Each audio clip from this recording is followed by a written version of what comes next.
Once in a small house warmed by steady fires and steady hearts, a family that loved one another through every season gathered. The years had brought them joys and work, laughter and quiet tears. And on this evening, as soft lamplight leaned into the corners and the hush of late day wrapped the rooms, their home felt like a place that would protect the sleeper and cradle the dreamer. A gentle voice begins. Close your eyes and rest now. Imagine a warm kitchen in late autumn, the air threaded with the faint, comforting scent of wood smoke, and the soft, slow rhythm of rain far beyond the window. Picture 4 sisters, different as the tones of a piece of music, united as a chorus, all busy in their own ways, and all anchored by a presence steady and true.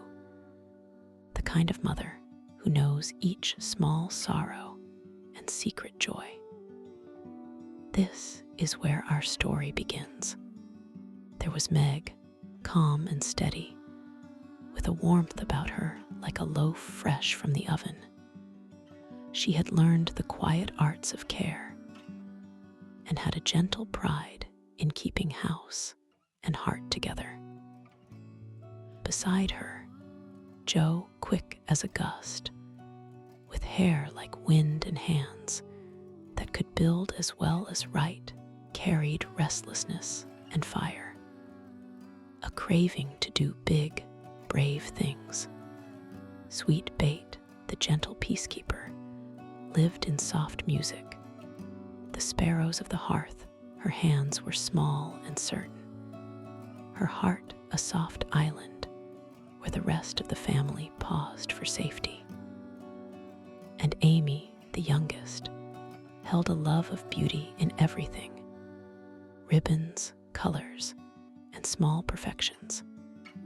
She would later travel far and let her eyes collect images like shells along an unknown shore. On a clear night many years ago, it was Christmas into the soft hush of winter. The 4 sat together by the fire, knitting and talking in that easy way families have of speaking aloud about small things as if they were all the world. The wind pressed softly at the windows, a low hush outside like a held breath, and inside the glow and shadow from the flames painted their faces in gold and quiet. That golden hour had a lesson woven through it, a lesson of patience and of gifts that aren't always boxes under the tree. One of them remarked simply that it felt like a time to be good because there were people who needed them, and the others nodded as if a bell had rung. The winter came, and with it, a small, decisive sacrifice. Each sister reached into her pocket and quietly gave the little money she had so another could have bread and warmth. The gesture was small enough to seem hardly noticed, and yet it taught them, in a way a book never could, to measure well what really matters. Father's letter arrived one evening then, full of steady faith. He had the look of a man who, though distant, spoke near. He wrote that his love crossed the miles, that he wanted the children to remember the things he had said, to keep the hearth steady while he was away. When they read his words, tears came, and not the kind you hide. Grief hovered in that room, yes, but also a steadiness, like the quiet beat of a hand on a heart to say, we will be all right because we keep being kind to the people we love. The years passed, and the girls began to find their paths. Meg, always gentle, always finding ease in order, went out to teach, finding in that steady rhythm a different way to be useful and admired. Jo felt now more than ever the pinch of a restless spirit, wanting to climb beyond the roofline of the small house and make something of that big, unsettled mind. She trained herself with words, with stories, letting ideas roll beneath her fingertips, and carved a place in the world with raw, bright sentences, launched in small papers that read like flares on an evening sea. Beth made music out of a small piano they were lucky enough to have. She had the kind of hands that soothe a room. She made songs out of the smallest moments. And Amy, because her heart sought beauty like light seeks glass, went away when she could to learn, to draw, to see, to let the world of paint and light enter her. Were not alone. Their neighbor, a kind old gentleman who kept watch over his grandson, became an unexpected friend. He loved quiet, gentle deeds, and though he wore years on his face, he had the tenderness of someone who keeps a child's memory carefully in his chest. Through his quiet generosity, the family found a new warmth.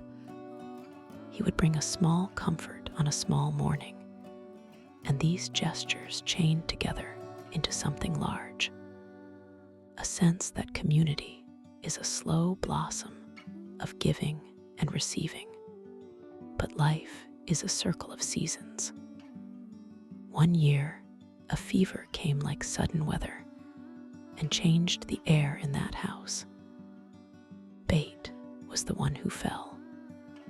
A hush settled upon them more serious than the hush of rain, and the quiet became almost a living thing. The doctor's steps were heavy. The night hours were long, and the family held one another a little tighter. There were urgent and lovely scenes.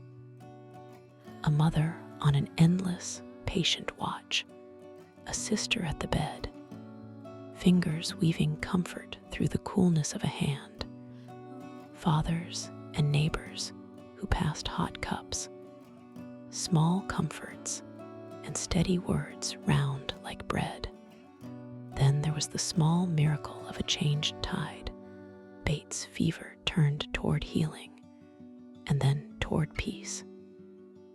She was too weary for words, but in the silence that stretched across those days, the family discovered what they were made of.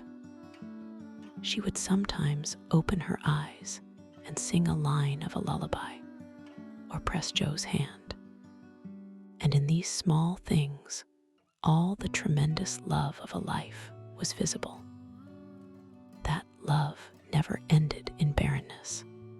It flowered. The lesson Beth had so gently taught, the lesson of giving, of doing quietly what needed to be done. This moved in them all like a hidden root. Still, life turned.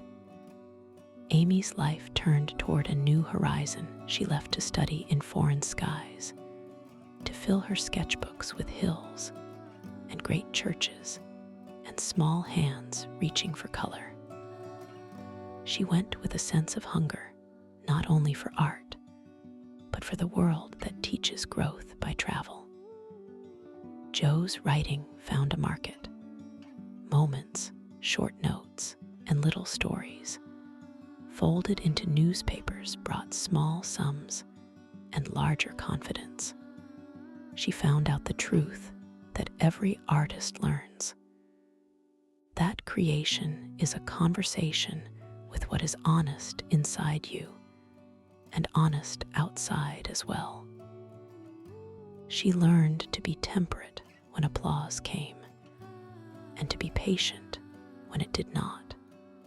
While this was happening, Amy met a young man who was patience and steadiness called to something new in her, a quieter, faithful feeling than the strap of an eager, youthful romance. She discovered the delicate balance of wanting beauty and choosing kindness and respect. She thought of marriage not as a coronation of pleasure, but as the joining of two people who will share work, bread, time, and sorrow. She found a partner who would travel with her through the years. Their engagement was a gentle thing, modest and steady, full of the small kindnesses that last. Across the sea, Joe found, unexpectedly, a stranger who had great tenderness, a professor with a patient and solemn mind. He had a simplicity about him, a way of tilting his head toward the world and listening. That kindness and listening turned into a deep tenderness. When Joe met him in a gust of rain, in a city where umbrellas drew small secret comedies, a quiet question, a small hand in a larger one, a promise made like a knot in a weathered rope. Those are the things that lay out a life. They married with warmth, not a spectacle. Joe's new life included a large house to fill with boys who needed care, and she gave them a school, a place, a name, a family. She discovered in the rhythm of work and the burst of children's laughter the very thing she didn't know she had wanted. Purpose that kept her rise and keep her proud, a daily occupation for the heart. The years brought many quiet rhythms. Meg's life at home was not always simple. Children demand a great deal, and affection tries kindness and temper. She learned gently to ask for help, to invite her husband into the small art of care. Where once she might have carried all the work alone, she taught herself to share it. And because she learned to share and to ask for help, the house grew light again. Bates' memory, her patient, smiling face, became more like a comfort than a loss. It taught them that sorrow could be a spring for gentleness. One last thing came like the last golden fruit. A pair of little twins who rumbled their way across the age of their first years and settled in the family like two sparrows that had found a safe roof by the chimney. They were messy and brilliant and made their world even brighter. Houses that had once seemed small grew big again with laughter and mischief. Joe, who once dreamed of fame and faraway stories, learned the deep, sensible pleasure of being needed. She wrote still, because the heart needs that conversation too. But her chief work became the steady, noisy, delighted world of the boys she taught. She found that she could be big enough to be both mother and maker, to teach a boy to read and teach a boy to care. And so the years went on. A wedding, a school, travels, griefs, and healing. The family built a life that wasn't perfect. Theirs was not a story of blazing triumphs or blazing downfalls. It was the stronger story, the story of people who did not give up on one another, who found the ordinary acts, a meal set, a song played, a hand taken to be the magic. Now please, let your breath soften to rest. Imagine that same kitchen window as dusk crosses it years later. Warm, its hearth-making shadow moving slowly like a clock, a pair of hands knitting, the occasional clink of a teacup that says more about belonging than speech. Somewhere outside, a child is laughing as he runs, because someone is there to watch him run. Somewhere inside, two old people lean together with a quiet thankfulness. Outside, the world goes on. Inside, the house saves what matters. If you would like to keep listening, breathe in this warm, steady world, the hush between raindrops, the little glow of lamplight on a well-worn page, the sound of family names shared softly again and again. Let those gentle human things, work, love, patience, settle your own mind tonight. In childhood and in old age, the small, faithful deeds are the great ones. They stitch a life together with thread that neither wind nor rain can fully break. Rest now. Be gentle with your thoughts. Let your eyelids lower like a soft curtain and sleep